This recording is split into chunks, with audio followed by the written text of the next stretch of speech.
Attention, the following broadcast has been approved by Outcasted OC. Viewer discretion is advised. Incoming transmission in 5, 4, 3, 2, 1. Hi guys, Megan Ross here giving you AEW in a week. This week we have a very special episode because we open with Dynamite Grand Slam. This was the equivalent of a pay-per-view, but as a free television on Dynamite, and some amazing matches happen. My first favourite match of the night was the opening match between Claudio and Eddie Kingston. This was for the New Japan Open Strong belt and the Ring of Honor World Championship, and I thought this match was amazing. It really showed the rivalry between all of them. Great spots between some of the tornado backhands that Eddie Kingston is well known for. Some of Claudio's great uppercuts. There was a load of slugfests here. We got some really interesting parts where a German would hit, and then there was a suplex onto the ramp as well. We have some crazy spots where you can see him going for a diving headbutt and it's missed because Eddie dodged it. Then they start going into a back and forth chop fest as well. Really cool spot where Eddie Kingston does his machine gun chops, where Claudio just looks at him and is like, does nothing. Hit me properly, like actually fight me. We have an insane lariat into the hammer and anvil, which was just with a 2 count. There was another roll up for another 2 count breakout. One that instantly looked like it knocked Eddie Kingston out was this flying uppercut out of nowhere. Like, Claudio took the momentum of these roll ups, and where they broke away to just run, land this flying uppercut. Looked like it took Eddie's wind out, but he had the heart and the soul in this match. He came through, and what was really awesome is he listened to Masawa's words when he was in Japan, and he said, how about you use a powerbomb? A powerbomb should finish your match. And he did exactly that for the 3 count. Eddie Kingston is your now 2 belt holder of New Japan Strong and Ring of Honor World Championship. He dedicated it to Xavier, which I believe is the 2nd ever Ring of Honor World Champion, and X marks the spot, and he loved it. He also shout out, Brooklyn, New York, everything. He was the hometown hero, and it was amazing to see. I love getting to see Kingston be Kingston and having that joy and that hype of holding those belts up. We then also go into the more fun spots of Dynamite, and the storyline of Roderick Strong right now, of Mr. Neck Strong, is currently in hospital on a hospital bed, where the Kingdom are checking on him, reading him some get well cards and his balloons, and funny enough, they were like, we're really sorry, Roderick, we have to go because we're about to become #1 contenders for the Ring of Honor tag belts at Rampage. And Roderick's like, no, I understand. Adam's running to quickly see him, to speak to him and everything, and he's like, I've got to be there for MJF, I can't stay long, I'm really sorry, Roderick.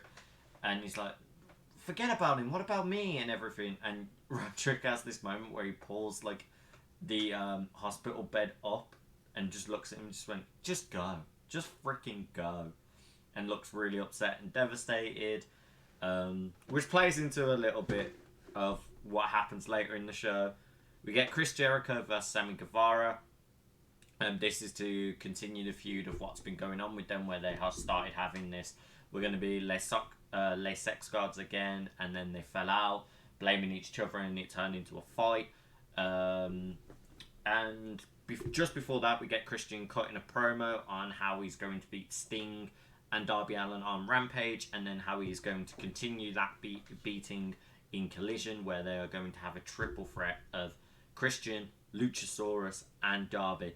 And Christian was like, it's going to be a handicap match, but then he quickly changed it like, no, it's a triple threat regardless. And we'll definitely get into that, because that storyline now is very interesting when we get to Collision. But yeah, Chris Jericho vs. Sammy was very unique and interesting. Chris Jericho very much had what looked like Shawn Michaels red and black inspired gear. Not like, the heartbreak, heart symbols or anything like that, but very like that style of gear. And then Sammy Guevara kind of returns the favour of wearing very much old school Chris Jericho inspired gear with the LED jacket and everything, and had his intro rapped live, which I thought was awesome. It added that extra oomph, like this is a big deal, this is a big match. The match was crazy good. You could tell Chris Jericho was happy they finally had that match, even though he's meant to be playing kind of the babyface slight heel in this scenario. Like, you can't really tell who's the bad guy, who's not in this match. Really great high-flying athleticism from Sammy Guevara, as always, and Chris Jericho kind of breaking it down and making it more his pace, more technical and cooler things. But what was the really awesome moment for me is how clean Chris Jericho hit multiple code breakers when Sammy Guevara was trying to do these high-fly moments. And he gets the code breaker to win this match. And we have this very heartfelt moment of Sammy and Chris Jericho looking at each other like it's happened. Sammy Guevara looking a little deflated that he did lose the match.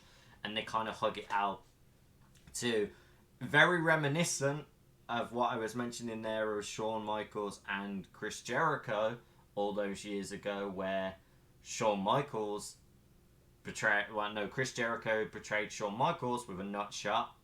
Sammy Guevara did the same to Chris Jericho, and this was an awesome thing to see. John Callis has walked out, tapped Sammy Guevara on the shoulder, and it comes across like Sammy Guevara is now going to be joining the Don Callis family. To when we go backstage with Renee trying to get questions, Don Callis interrupts it, says, yeah, no, he'll answer everything this week on Rampage. And Daniel Garcia stands there, looks at him and be like, so what the hell was all of that then? And Don Callis stops them fighting. He's like, no, this kid's money. Don't get involved with him. Just let him do his thing. We've got more important things to focus on. And they walk away. But yeah, I thought this was a very interesting one, especially for the Don Callis side and the Don Callis family kind of expanding and then making it a genuine kind of faction now. Instead of just this mixed match, people are in, people are out. It's becoming more like a full-fledged story, and I'm here for this.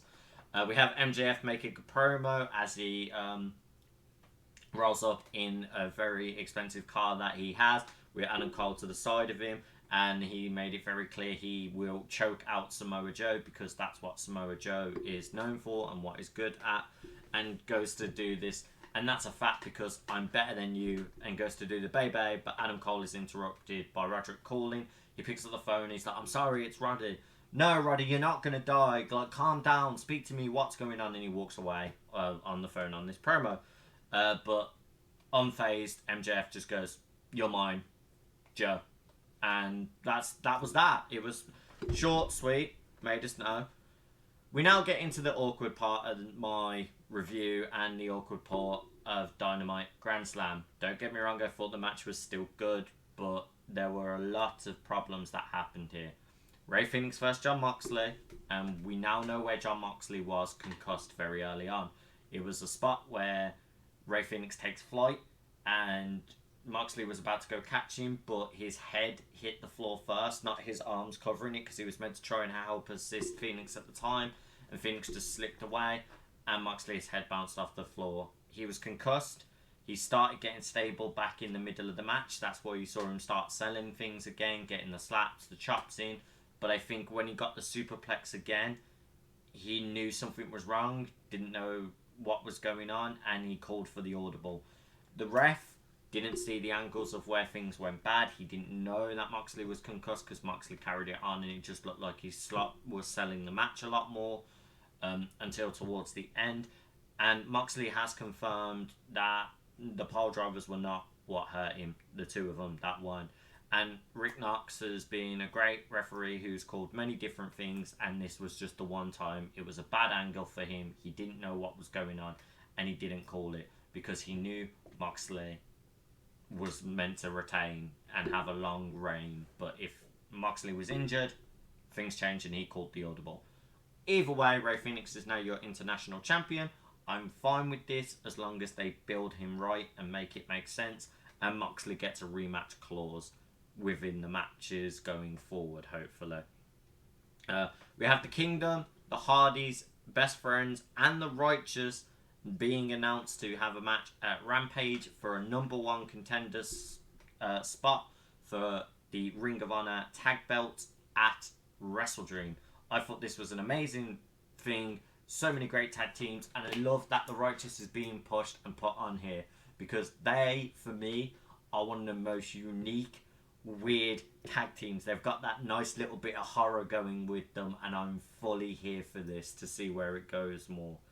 We get the crazy, wonderful Watch for the Shoe Toni Storm in all her glory going against Saraya. We knew this match was kind of coming, especially because Saraya said she was going to knock some sense into Toni.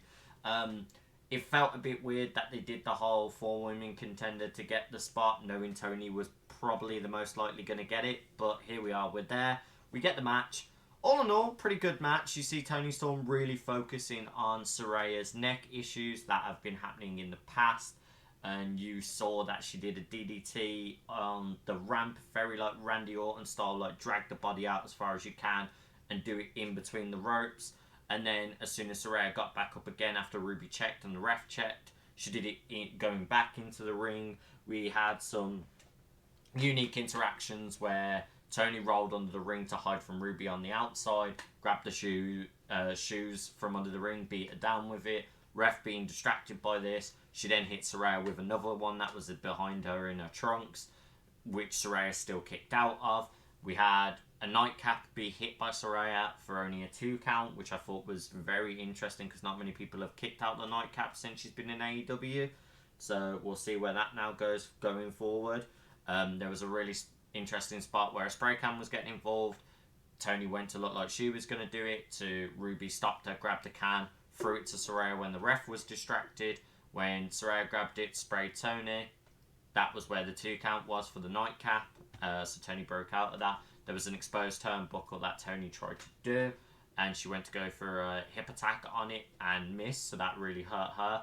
The weird spot, but I don't want to call it weird. I thought it was quite funny. Toni Storm being the distractive way she was, when Saraya went to kick Toni in the exposed turnbuckle, Toni catches her leg, places it down on the floor, grabs her face, and just kisses her. To then hit Storm Zero. Storm Zero was kicked out of. We have another spot where it's in the corner. Toni gets thrown into the exposed turnbuckle area and gets hurt a little bit again. Another nightcap was quickly sunk in by Saraya for the 3 count. You see Saraya was like, you made me do this. I had to do it to you. I hate that you made me do this. And that's where this kind of story is now progressed. In the sense, Toni looks completely devastated. She lost again. She didn't get the momentum. And her girls have now left her. Maybe it makes her even more deranged or goes even more crazy with this character gimmick she is now in. But I'm really enjoying it. I liked how the commentators also said, like, oh, it's got that weird 1920s vibe. I very much am enjoying, like, this Marilyn Monroe, like, Hollywood-esque, a little bit loony bingo that Toni Storm is doing. I'm enjoying the funness of it, especially the whole watch for the shoe. It's very good. It's built very well. Then we go to the main event of Dynamite Grand Slam, and arguably, for me, probably the most interesting of the matches. We have Samoa Joe versus MJF. MJF does a callback to Bret Hart where it's a kid going, oh look, that's MJF, and then MJF walks through and gives the scarf, and you just hear the kid go get him, champ, which is the callback to the Bret Hart where Bret Hart gave the glasses and did it. But in MJF's scumbag fashion, he leans in, whispers to the kid something, and you just hear the kid go, Dad? I'm adopted? And everyone in the crowd just goes, oh! Like, you hear it. It was quite funny. But once again, this match, even though it was brutal, even though it was great to see, there were a lot of issues in it. You can't do a 3 count of one person being choked out to then you don't do the same for the other person. Yes, I know the ref was outside of the ring, and I know the ref was injured, and he could tell that Joe was out, but you gotta do the same rules. You can't do one and then not do it for the other. There were some really awesome spots where you could see Samoa Joe was really focusing on MJF's already hurting neck. He was doing power bombs as quick as he could. He was slamming him into barricades. He was kicking straight towards the shoulder and the neck areas and just hitting into it. MJF's game plan was literally keep trying to go for a chokehold, get him distracted, keep trying to headlock him, doing whatever he could to get the momentum to get that chokehold and beat Samoa Joe with his own move. We see there was a spot where the ref kind of gets in between them, and MJF finds a very quick way to do a low blow low to Joe, tries to sneak the diamond ring on. As he goes to run to hit Joe, ref gets in the way, spots it, throws it away, and as the ref throws the ring away, Samoa Joe goes for a low blow. That happens. MJF luckily kicks out of this situation of the low blow and the buckle bomb. We get a really interesting spot now where this has happened, and we see Adam Cole run down, which was also very awkward because it was now informed to us that Adam Cole injured his ankle as he ran down, because he ran down the ramp, jumped off the barricade, and you could see him limping around.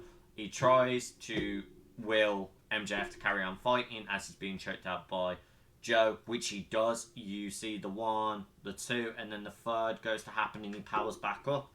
He carries on with the fight. You see this very interesting moment as well where once again the ref is thrown out of the ring by an accident that happens between Joe and MJF, and as that occurs, MJF finds opportunity to take what is known as the tag rope little string that they use for on the turnbuckles. He's took that, ripped it off, and choked out Joe with it, slammed into the ground, did a full proper choke out with it. The ref crawls back in, could see Joe is out like a light, and calls the match there. You see Adam Cole come in, hobbling but hyping it up, hides the evidence of the rope to help MJF in that situation, and he goes to push Adam Cole like out of anger like Joe does, but then he shakes MJF's hand, and that's how we end Grand Slam. I found it was very interesting. Injuries aside, these things happen in a ring, but some of the decisions the refs did make and everything there did detract away from a very enjoyable pay-per-view-esque main show card. But they redeemed themselves. Rampage being 2 hours, we get some very cool honourable mentions. The number 1 contenders match to go against Better Than You Baby. The Righteous won, and I'm so happy for that. They deserve this moment, and I really hope they push all the buttons correctly on doing it. We get a very interesting match where Acclaimed and Daddy Ass retain against the Dark Order, but you could see the Dark Order being a lot more aggressive in the ring, showing off their new kind of approach to wrestling again since their feud with the Righteous and Stu Grayson. What I also thought was crazy is the Hung Bucks are back, your new Ring of Honor 6-man tag champions. It is so cool to see. It's nice to see the belt has now changed over. I'm a little bit upset because Agonies of Pain are awesome. I love the Mogul Embassy, and I wish they got to do more with those belts, but I feel like it's going to build a rivalry between them, and more things are going to happen and occur this way. We also have Sammy joining Don Callis' family officially, says that Chris Jericho is dead to him, and that they were all going to fight it out. They go to jump Chris Jericho as he comes out to confront Sammy and be like, why have you done this? Don Callis goes to stab him with the Chris Jericho with the screwdriver, and a Kenny Omega appears to help. Not because him and Chris Jericho are friends, because they've had rivalry since New Japan. They have had one of the biggest rivalries that started AEW right from the beginning, and it was out of mutual respect to ruin Don Callis. So they stay Kenny, Jericho, and Ibushi versus Sammy Guevara and whoever you can like Takeshita and whoever you can stumble up in your Don Callis family will take them on, which I thought was really awesome, because now we know who we get when we come to Collision. And Collision opened really strong once again. Like, Collision was probably for me the better of the Grand Slam week. I found Collision a very enjoyable start to finish, where as Dynamite Grand Slam, as I said, some of the refs' decisions kind of took me out of that situation. So, going into this, we had the triple threat Darby Allin, Luchasaurus, and Christian. Match was very good from start to finish. There were a lot of cool in-between moments where Christian and Luchasaurus worked as a group, but then Luchasaurus started doubting not Chris Jericho, sorry. That was my previous conversation there. Christian did a couple of moves where it ended up accidentally hitting Luchasaurus, which then built the tension more. And this was the first ever time Luchasaurus acknowledged his TNT belt, that it was his. Not Christian playing up and being like, no, this is my belt. This is what I do. And with that, we have a very interesting spot where Darby Allin goes, right, cool, grabs the TNT belt, hits it off Luchasaurus's face so he can go get that belt because Christian and Luchasaurus are arguing and distracted by it. And then, as that happens, Darby Allin is thrown completely out on to the outside, smacks head first on the back of his neck. Looked really rough, and he already has injuries to his lower back. For Christian to sneak in, pin Luchasaurus for a 1, 2, 3. And he is your now official, even though he already claimed he is now officially the TNT champion. And what he did with the promo after of just being like, yo, I dedicate it to Nick Wayne's mom and Nick Wayne's dad in heaven. You know, I think he'd be proud of me from upstairs. I was like, this man has no end. Like, things like that are just a no-go. That's like the darkest heel you can be. Don Callis also announces who is going to be the third member. The only person that has beaten not just Chris Jericho, but Kenny Omega within 3 months. Will Ospreay. And I am so here for this match. Wrestle Dream is a stacked card already. We have Zack Sabre Jr. Now we have Ospreay. We have Swerve going against Hangman. We have like so many great matches that are going to be happening, and the card only builds more. We get RVD and Hook teaming up, which I thought was pretty awesome, going against Daddy Magic and Cool Hands. So Jericho Appreciation Society all are still kind of hanging out and being a team together, just without Chris Jericho now. So it is what it is. Do they just call themselves the Appreciation Society? They appreciate each other's company? Who knows? The match was a bit and ah. Hook got attacked for quite a lot of the match, and RVD did RVD things where he got a hot tag. Really cool moment where he kicked a chair that was coming in from Jake Hager directly straight into him to knock him out, because Jake Hager was being one of the distractions for Daddy Magic and Cool Hands. We also get a really cool spot where you see Hook very quickly submission hold, just double checking, Cool Hands there, yes it was. And then RVD lands his beautiful frog splash, as always, onto Daddy Magic to get the win. It's nice to see the two tag teaming, and RVD does what he always says. He brought the whole effing show, because he really showed what he can do as soon as he gets the hot tag. And I just love watching RVD back on my screen again. What can I say? Like, RVD was always fun for me to enjoy, so I'm enjoying the AEW run already. We now get a very interesting Eddie Kingston promotion where he's talking about what's going to happen at Wrestle Dream, who he wants to go against, and he was like, right, Shibata, you want to be at Wrestle Dream. I want to be at Wrestle Dream. Let's do this correctly. If it's for Inoki, how about Shibata, me and you? I'll go toe-to-toe with you. I want to see you there, brother, as a fun, fair fight, but I'll put both titles on the line. So, if Eddie Kingston loses this match, Shibata in his own right will be a triple crown, because he will have 2 Ring of Honors and 1 New Japan Strong that is acknowledged by AEW, which is very unique and interesting, because honestly, I don't see Shibata losing this, and I'm worried, because Eddie Kingston's only just won double these belts, and I want him to have a very fun, long run with these New Japan belts. So we'll see where it goes. Hopefully he comes out the victor, we won't know. We have Kingdom calling out Best Friends, because Best Friends cost Kingdom their spot in that match of the number 1 contenders, and how the Righteous got the win. And they were saying about it's going to be pile driver after pile driver for Neck Strength Awareness Month that they've now decided to make. and calling them out.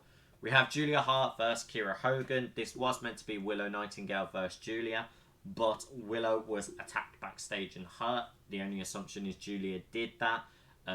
Willow is fine. She has gone to medical, but she was not medically cleared to compete. So Kira Hogan got involved and helped fight. Match was crazy good. Kira Hogan really showed that when she's given a chance, she can really swing and go for it. Because we didn't see a lot of her when she did the baddies gimmick with Jay Cargill, and now she's kind of getting to show herself shine again. She had an incredible double drop kick moment, but as Julia Hart has been doing in fashion right now, she has dominated these matches and won with a submission move that she has been calling the house always wins. And I love seeing this.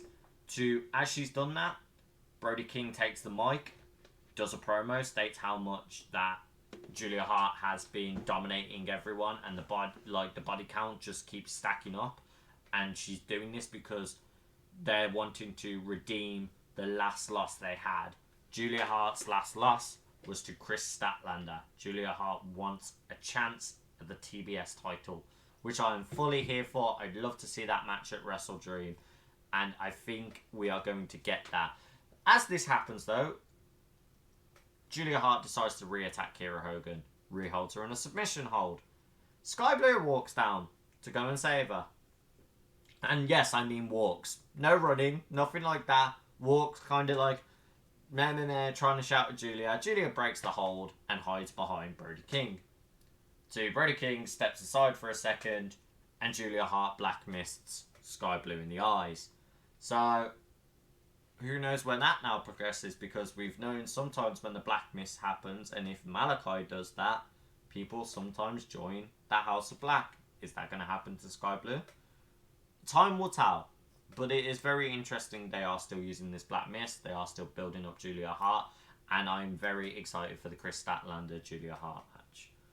We have a promo from the Righteous, which was incredible. I thought it was very unique how they had like these little paper cutouts of human bodies, all different colours, and they said they were going to redeem and purify Better Than You Baby, stop all the lies that they have done and show how they are not better than the Righteous. And they had the iconic line of, "You get what I'm saying, right?" And it just sat so well. You were drawn in. It was just captivating, and I'm very much here for this tag match. I think this could be the show stealer for Wrestle Dream if booked right. We now have the Bang Bang Gang, All Guns Up, Bullet Club Gold's leader. Switchblade goes against Andrade El Idolo. For me, this is a dream match. I've wanted this match for a long time, and the match didn't really deliver. I felt it was a bit weird. Spots didn't really execute the way I wanted to. They did have really cool moments where they were hard hitting, doing what they could, but it just kind of fell flat. And you had Bullet Club Gold help do the distraction, which I knew was going to happen. Juice Robinson hit him with a frame to knock Andrade out when they were in a figure four spot to Jay White, then hits his Blade Runner. Cool. But you had two guys that were undefeated. I wanted like a proper, strong, longer match, especially because you only gave them 20 minutes. I feel like this feud needs to go on longer. They need more screen time. I would have gave it like a 60-minute or like TV time remaining type main event match. But I understand why you didn't do it. Hopefully it now builds into Los Ingobernables versus Bullet Club Gold, because we know Andrade is the leader, but he's kind of like stayed away from Los Ingobernables. He hasn't really got involved with Roosh or formerly known as Ten from the Dark Order. I can't remember his name off the top of my head right now because we haven't seen him on telly in a while. So who knows? We then have Santana and Ortiz having a feud building up. This comes kind of off the back of Rampage, where Santana did one of his first single matches, got a good win, and Ortiz walked out. Ortiz talks about their history and just like, wow, so you had a lot to say when it came to TV. You had a lot to say when it came to All In, standing by me. You all you did was use me. And when I finally come to your face to confront it, you just walked away. You can't walk away for much longer. So it seems like they're building this feud up, which is very unique because a lot of dirt sheets and a lot of other people were stating how they had genuine beef, they had real life heat towards each other. So unless they've squashed it or unless there is a new angle going forward for this storyline, time will only tell. But I'm very much here to see where it can go, because this could reunite Proud and Powerful, or it can make very much one of the coolest long rivalries of very strong tag partners now breaking away and being singles champions.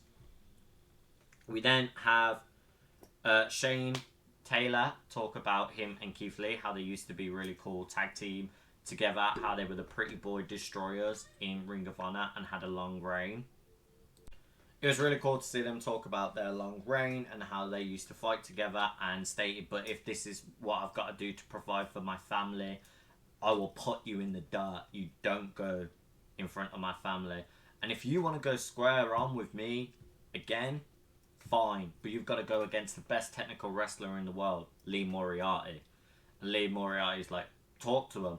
He's just there ready, being hype manned up. And I'm here for it. I like this. I get to see Lee Moriarty fight Keith Lee, and I get to potentially see a Shane Taylor versus Keith Lee. Sign me up. Got no issue with that. We then have FTR versus the Workhorsemen, with Aussie Open coming and watching this ringside. Aussie Open coming and watching this ringside was very interesting, especially because they were all dressed up, proper suited and booted. Joint commentary team to watch it ringside to just be like, yeah, we're going to see how our opponents do, but we could potentially have new opponents being in the Workhorsemen. Workhorsemen showed amazing, and I mean amazing work in the ring. They really shined. Really awesome spots between Drake and Dax, especially in the moonsault that Drake hit. It made everyone genuinely think that Dax was about to lose and that we were going to have the Workhorsemen as the new AEW Tag Team Champions. We had some really cool spots with Cash Wheeler as well, in that where he just quickly tries to defend. Dax did kick out of the moonsault, which was incredibly close. We have Cash slam Henry back into the ring, and Dax wins off a sharpshoot from quickly grabbing Drake when Drake was distracted by what happened to Henry. And Drake taps pretty much instantly. So we now have the perfect setup.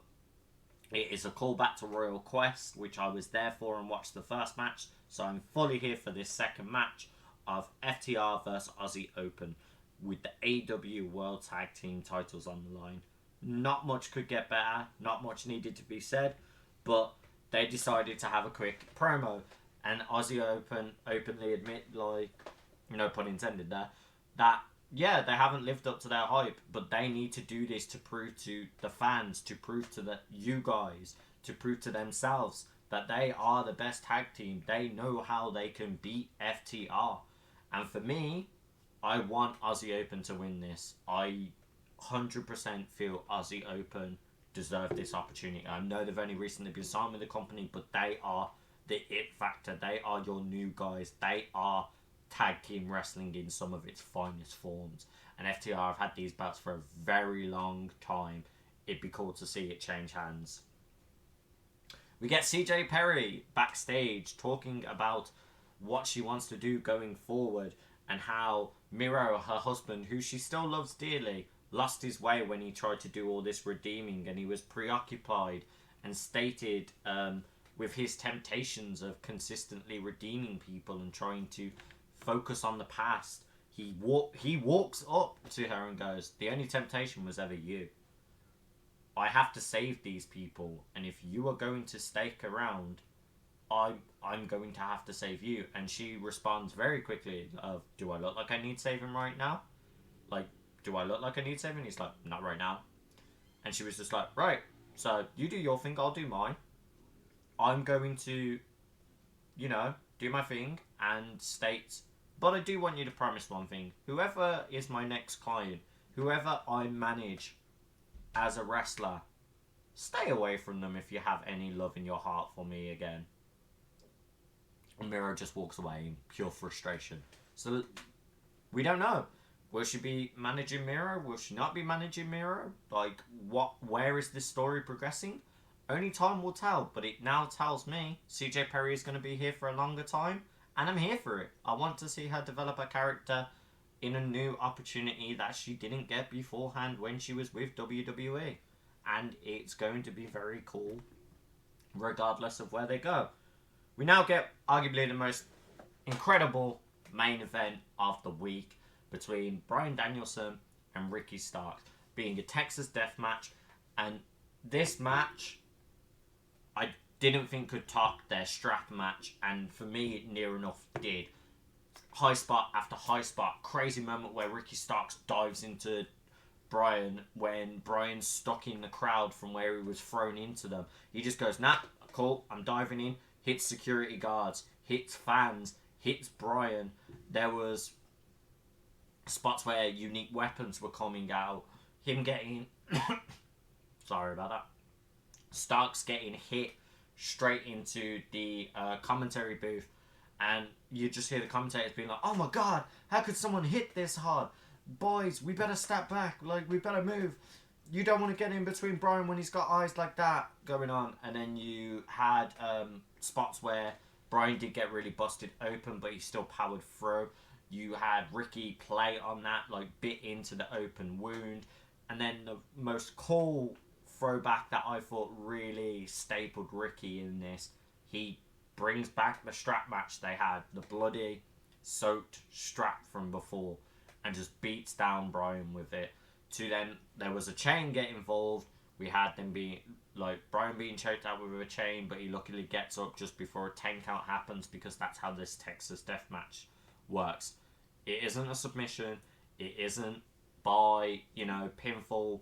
It is last man standing on a 10 count. The chain quickly gets used against Ricky, and the most interesting part of this, the Psycho, like, I think it's Busto Psycho or Psycho Busto knee that Bryan Danielson does.